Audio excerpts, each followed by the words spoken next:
प्रयागराज के महाकुंभ में साधु संतों का मेला लगा है।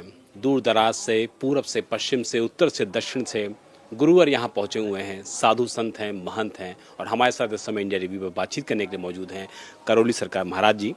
महाराज जी, सबसे पहले तो आपसे जानना चाहूँगा कि यहाँ का जो दिव्य माहौल है, जो भक्त आ रहे हैं, जो श्रद्धालु आ रहे हैं, वो किस भाव से आ रहे हैं और आपकी दिव्य दृष्टि कौन से माहौल को देख पा रही है यहाँ पे? अद्वितीय व्यवस्था, अगर भौतिक जगत की बात करें तो अद्वितीय है ही। अभय का वातावरण है और किसी भी आपदा में तत्क्षण, अभी कई घटनाएं हुई देखी गई, वो तत्क्षण काबू पाया गया मिनटों में। तो सब कटिबद्ध हैं, पूरा शासन प्रशासन, प्रत्येक व्यक्ति अपनी जगह मुस्तैद है। एक छोटी सी घटना थी, सामने एक बच्चा बर्तन साफ कर रहा था बाहर, उसने जैकेट उतार के सड़क के उस तरफ किनारे रख दी। उसको कैसे प्रशासन ने चिन्हित किया और एक 10 मिनट के अंदर 10-15 गाड़ियाँ, फायर ब्रिगेड सब आ गई वहाँ कि साहब कोई लावारिस चीज़ रखी यहाँ पे। तो उस लड़के ने जाकर बताया कि नहीं, हमारी जैकेट है ये। तो उन्होंने कैसे उसको लोकेट किया होगा। इस तरह की चाक चौबंद जहाँ व्यवस्था है, तो एक तो अभय का वातावरण है सभी में। 22 मिनट के अंदर इतनी जबरदस्त जो आग लगी हुई थी, 4 सिलेंडर ब्लास्ट हुए थे, काबू पा लिया गया। मुख्यमंत्री योगी आदित्यनाथ भी मौजूद थे और खुद मॉनिटरिंग कर रहे थे। हाँ, वो ना भी मौजूद होते हैं तब भी व्यवस्था तो थी ना उन्हीं की, उनकी व्यवस्था ही तो थी। सभी लोग मुस्तैद हैं, बहुत ज़बरदस्त व्यवस्था है। अगर हम बात करें कि आध्यात्मिक जगत की, धार्मिकता की, तो वो भी उफान पे है। यहाँ बहुत उफान पे है, सबके अंदर एक उत्साह है बहुत बड़ा। सरकार ने तो सारी व्यवस्था की है, यहाँ अपने को प्रमाणित कर दिया है कि हम संतों के साथ हैं, हम सनातन के साथ हैं, सनातन धर्म के साथ हैं और हर उस व्यक्ति के साथ हैं जो शुभ चाहता है। और उसकी सुरक्षा की व्यवस्था, रहने खाने पीने तक की व्यवस्था है। यहाँ कोई भूखा नहीं है। अब बारी हम सब की है कि हम सब भी कुछ समाज को दे पाएँ, प्रमाणित कर पाएँ, इस तरह से संदेश जाए कि हाँ, बदले में समाज के जो समाज हमारे प्रति करता है, हमारा सम्मान करता है, हमारे खाने पीने की व्यवस्था करता है, तो उस समाज को भी हम कुछ दे पाएँ। हम दे पाएँ, उसका प्रमाण क्या है हमारे पास, वो प्रमाण जरूर प्रस्तुत करना चाहिए, ताकि लोगों में सनातन धर्म के प्रति, हिंदू संस्कृति के प्रति विश्वास उनका और अटूट हो जाए। साधु संतों की बात कर लिया जाए, दूर दराज में जो लोग दर्शन करने जाते हैं, पहाड़ों पे जो ऋषि मुनि नहीं मिल पाते हैं, जो बाबा नहीं मिल पाते हैं, वो सब यहाँ पर आए हुए हैं। तो जो संतों का समागम है, जो महंतों का समागम है, उसको भक्तों के लिहाज से, श्रद्धालुओं के लिहाज से आप कितना ज़्यादा महत्वपूर्ण पाते हैं? नहीं, महत्व तो उन्हीं का ही है, महत्वपूर्ण वही हैं। बाकी तो व्यवस्था है कि आश्रम है तो यहाँ सब बैठे हुए हैं, अपना अपना व्यवस्था है। असल तो साधु संत वही हैं जो दूर रह करके समाज से और अपना ध्यान साधना में लगे हुए हैं। कोई उनसे भेंट कर लेता है, मिल जाता है, तो उससे पाक साफ हो जाता है, शुद्ध हो जाता है, स्मृतियाँ नष्ट हो जाती। कुछ संतों में ऐसी कृपा भी बरस जाती दूसरे के ऊपर। तो वो सब व्यवस्था है। तो असली आकर्षण तो उन्हीं का है और जो असली साधक है वही हैं। तो हमें उनसे प्रेरणा लेनी चाहिए कि बिना किसी साधन के, बिना किसी सुविधा के, भौतिक सुविधा के भी वो अपने जो जिसके लिए घर छोड़ा उन्होंने, वो सफल हो रहे हैं उसमें। तो हमारे लिए अनुकरणीय है, अनुसरण करना चाहिए उनका। साधु संतों के लिए, महंतों के लिए एक बड़ा कार्यक्रम भी आप करने वाले हैं। उस कार्यक्रम के बारे में थोड़ा सा हम लोग को बता दीजिए कि उस कार्यक्रम की मुख्य बातें क्या होने वाली हैं? कुछ जगह से प्रस्ताव आए हैं कि अगर ये हो सके तो बहुत अच्छा है। साधु संत भी मनुष्य ही हैं, मनुष्य का शरीर है, भौतिक शरीर है। सुई चुभोगे तो उनको भी कष्ट होगा, बुखार उनको भी आएगा, शरीर उनका भी सड़े गलेगा, ठंड उनको भी लगेगी, गर्मी उनको भी लगेगी। मनुष्य का शरीर है, रोग उनको ही बनेंगे। वो माता पिता से आए हैं, कुछ आनुवांशिक आए हैं, कुछ पितरों के कारण आए हैं, पितरों से कट गए तो कुछ गुरु परंपरा के कारण आए हैं।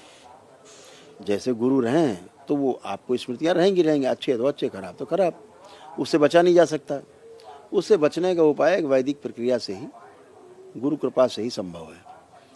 तो कुछ इस तरह के प्रस्ताव आए हैं कि कुछ लोग इस तरह से एकत्रित हो रहे हैं कि चाहते हैं कि एक साथ बैठ करके और वैदिक अनुष्ठान हो, जिससे उनके शारीरिक, मानसिक और आध्यात्मिक कष्ट जाएं और अपनी साधना में वो पूर्णता पा सकें।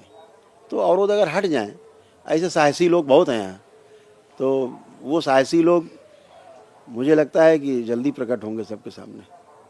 जो साधु संतों की समस्याएं होंगी, बीमारियां होंगी, उनको दूर करने का भी एक प्रयास किया जाएगा। हाँ, वो स्वतः ही अपने ही प्रार्थना संकल्प से होगा, केवल दिशा देनी है। बाकी तो उनके पास तप उनका है ही, उनका स्वयं का तप है, उनकी तपस्या की, उसके पुण्य उनके पास है, उन्हीं के द्वारा ही वो स्वस्थ हो जाएंगे। इस कार्यक्रम में दिशा देने के लिए करौली सरकार महाराज जी तैयार हैं। एकदम 100% पूरा समय देने को तैयार है, पूरा जीवन देने को तैयार है संत समाज को, कि वो स्वस्थ रहें, शरीर से, मन से, हर तरह से स्वस्थ रहें, ताकि स्वयं स्वस्थ रहें और दूसरों को स्वस्थ रख सकें। इसी प्रकार से अगर वो स्वस्थ रहेंगे तो सब स्वस्थ रहेंगे, क्योंकि दिशा उन्हीं से मिलेगी लोगों को। नहीं, हम देखते हैं लोग पेशी में रहते हैं, पूजा पाठ करते हैं, दिखावा करते हैं कि बड़ा शिव जी की पूजा कर रहे हैं, बड़ा सब्जी बिखेर रहे हैं और बड़ा बड़ा नाना प्रकार से जो है, ऐसा दिखेगा आपको कि मैं इनसे बड़ा तो कोई शिव भक्त नहीं है। आपको दिखेगा ये बहुत बड़े शिव भक्त हैं, उठाओ तो पैरालाइज पड़े हैं। ये कौन सा मैसेज है समाज के लिए? क्या पूजा पाठ करो तो पैरालाइज हो जाओगे? ये संदेश है समाज के लिए? ऐसे बहुत से लोग आते हैं दरबार में, डेली हम देखते हैं, पूजा पाठ करते, पेशी आती है उनको, उसको पेशी आती, कोई जीव निकाल के बैठ जाता है, कोई टेढ़ा हो जाता है, कहते हैं भाई कोई देवी देवता आ गए, कोई भगवान आ गए। इन सब नाटकों से बाहर आना चाहिए। समाज को दिशा देने वाले लोगों को अशोभनीय है,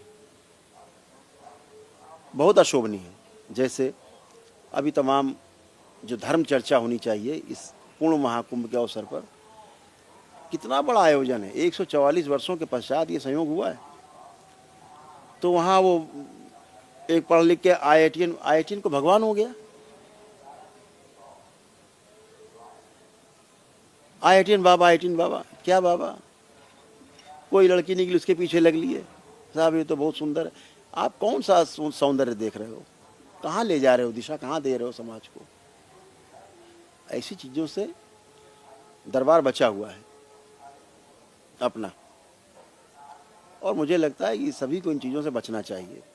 जिसके लिए पूर्ण महाकुंभ का आयोजन है, जितने भी लोग यहाँ उसके कर्णधार हैं, जितने लोग पथ प्रदर्शक हैं, मार्गदर्शक हैं, पदों को सुशोभित कर रहे हैं, उनकी जिम्मेदारी बढ़ जाती है कि ऐसे लोगों को महाकुंभ से बाहर खदेड़ देना चाहिए, अंदर नहीं एंट्री देनी चाहिए। अखाड़ा परिषद से आप अनुरोध करेंगे कि लोगों को बाहर भेजा जाए, जैसे जो मीडिया अटेंशन में है, या कहीं ना कहीं जो महाकुंभ का जो संकल्प है उसको दिशा शायद नहीं मिल पा रही है, उसकी दिशा भटक रही है कुछ? नहीं, खाली अखाड़ा परिषद ही क्यों, एक एक व्यक्ति जो जिम्मेदार है, जिन लोगों ने यहाँ शिविर लगा रखे हैं, अपना कैंप लगा रखे हैं, सभी की जिम्मेदारी है। खाली अखाड़ा परिषद की जिम्मेदारी थोड़ा ना है। हम ही आप तो अखाड़ा परिषद हैं, सबकी जिम्मेदारी है, बराबर की जिम्मेदारी। कोई बच नहीं सकता इससे कि साहब वो जिम्मेदारी अखाड़ा परिषद की है। ये जिम्मेदारी सरकार जैसे निभा रही है। अब सरकार अगर भगाएगी इनको तो फिर हल्ला मचाएंगे हम लोग कि साहब वो तो साधक है, आप भगा रहे हैं। ये जिम्मेदारी हमारी है कि हम डट के खड़े हों कि ये नाटक यहाँ नहीं चलेगा। आप कौन सी दिशा दे रहे हो? माँ बाप तड़प रहे हैं, वो स्मृतियाँ उस बच्चे को परेशान करके रखे हैं, पागल बना के रखे हैं, पागल स्मृतियाँ। उसको लोग बड़ा तपस्वी समझ रहे हैं। कौन सा तप कर लिया भाई इसने?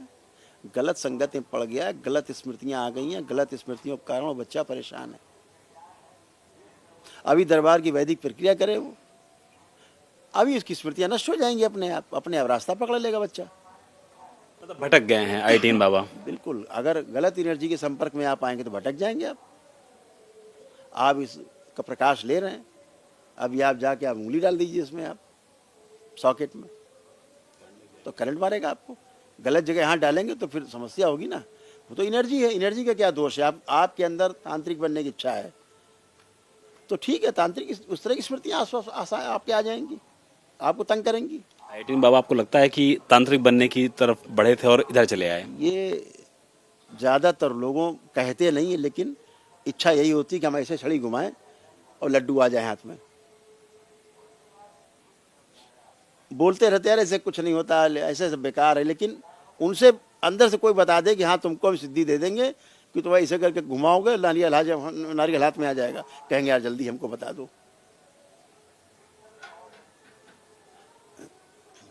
एक बड़े साधक हैं, साधक नहीं कहेंगे उनको हम, साधक नहीं है, एक बड़े कथावाचक हैं, इसी महाकुंभ पूर्ण महाकुंभ में है उपस्थित हैं, बड़े बहुत बड़े साधक हैं, वृंदावन के हैं, मतलब वो साधक, सॉरी फिर साधक निकल गया, कथावाचक हैं, हजारों भीड़ सुनती है उनको।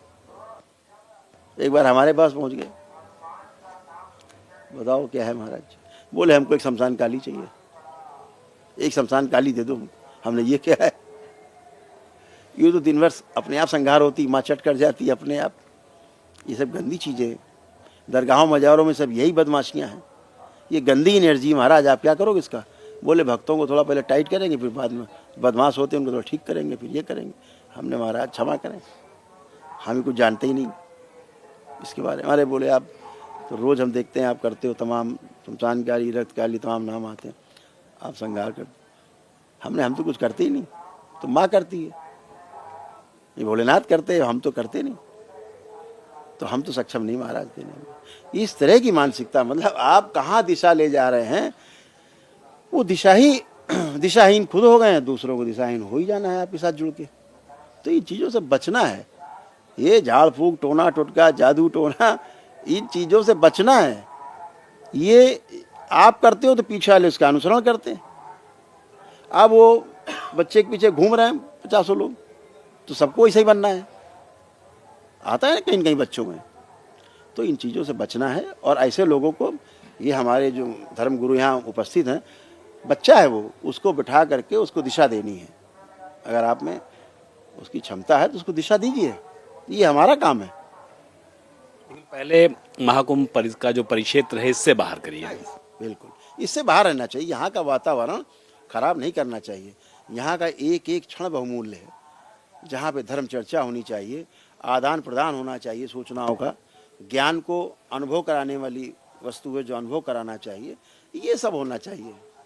तो ये पूरा माहौल खराब करने वाली बात है। धर्म संसद में आचार्य जी क्या आप लोगों के मुख्य मुद्दे रहने वाले हैं? सनातन को लेकर के जिस तरीके के युवाओं में इस समय एक क्रेज दिख रहा है, या यूं कहा जाए उनकी भागीदारी दिख रही है, जिस तरीके से बड़ी संख्या में युवा आ रहे हैं संगम में डुबकी लगाने, वो अपने आप में दिखाता है कि सनातन का जो प्रचार प्रसार है वो वाकई में देश में ज़बरदस्त तरीके से हो रहा है।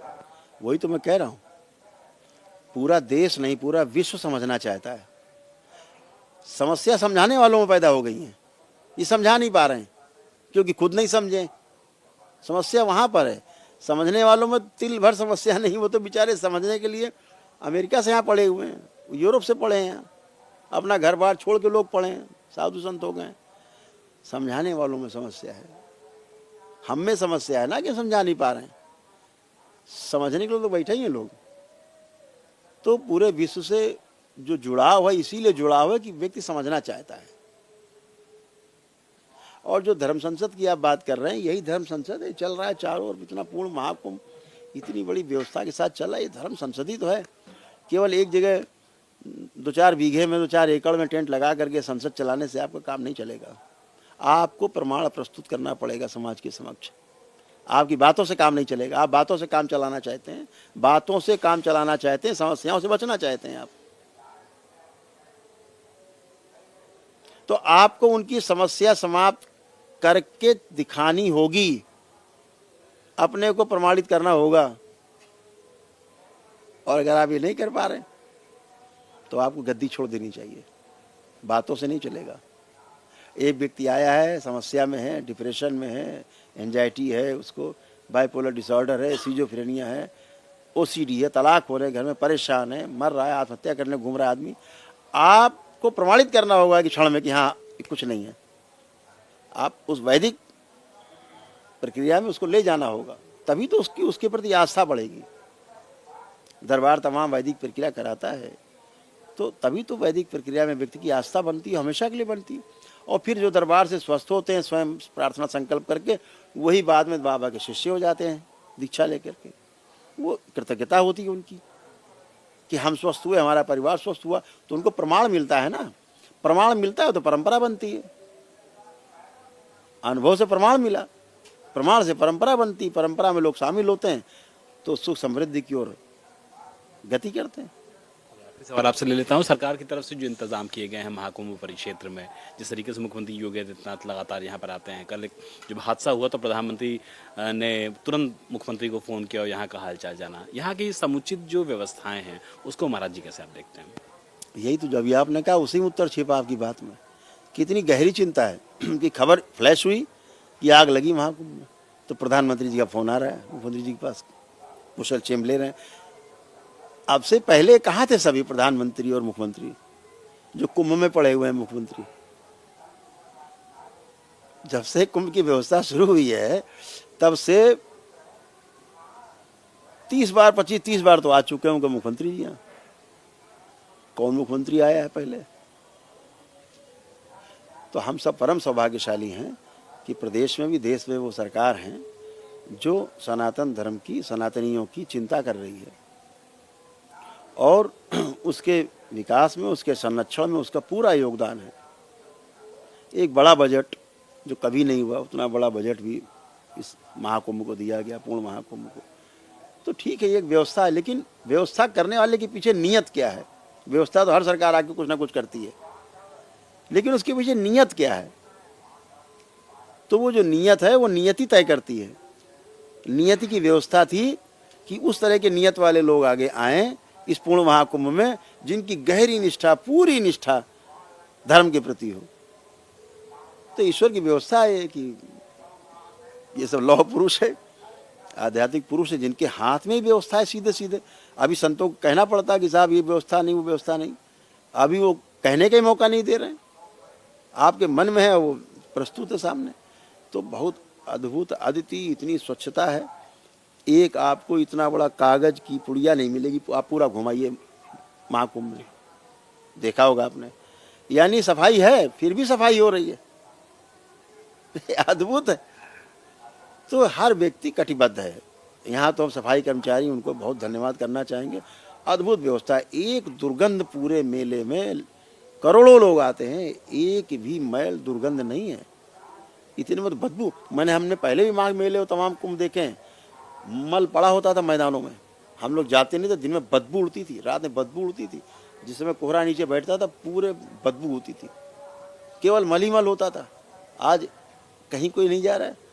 1.5 लाख से अधिक शौचालय बने हुए हैं। अभी बच्चों ने एक प्रयोग किया, वो क्यूआर जो कोड था उसको स्कैन किया और डाला कि साहब ये शौचालय गंदा है। 5 मिनट पूरी टीम आ गई लेके, साफ सफाई ये वो करके और चली गई। डिजिटल कुंभ भी है, मतलब डिजिटल कुंभ है। तो अद्भुत व्यवस्था है, बहुत अद्भुत है। अभी कोई खो जाए, अभी 10 मिनट में पाया हो जाएगा। लॉस्ट फाउंड क्या है कि अभी खोया पाया, कोई भी भय नहीं है। अभय का वातावरण इसीलिए है कि हम जिस महाकुंभ में आए, पूर्ण महाकुंभ में, हम सुरक्षित हैं, सुरक्षित आए, सुरक्षित घर जाएंगे। एक भी इस तरह की कोई कैजुअलिटी ईश्वर कृपा से, भोलेनाथ माँ की कृपा से नहीं है। ये सफलता ही है, बहुत बड़ी सफलता। इतने बड़े बड़े स्नान हो गए कि व्यवस्था छिन्न-भिन्न हो गई, तो संतों ने संभाला मोर्चा। लेकिन व्यवस्था तो है ना, वो व्यवस्था से व्यवस्थित हो रहा है सब। तो हम सब लोग बहुत इस महाकुंभ के इन क्षणों को याद रखेंगे, अगली आने वाली पीढ़ियों को सुनाएंगे कि ऐसी सी व्यवस्था महाकुंभ में थी जो कल्पना से बाहर है। तो बहुत धन्यवाद आपका। बहुत बहुत शुक्रिया। तो करौली सरकार महाराज जी को आपने सुना, जिन्होंने बताया कि किस तरीके की व्यवस्थाएं हैं और किस तरीके से ये कुंभ न सिर्फ डिजिटल है बल्कि ऐतिहासिक भी है, अलौकिक भी है और काफ़ी दिव्य भी है।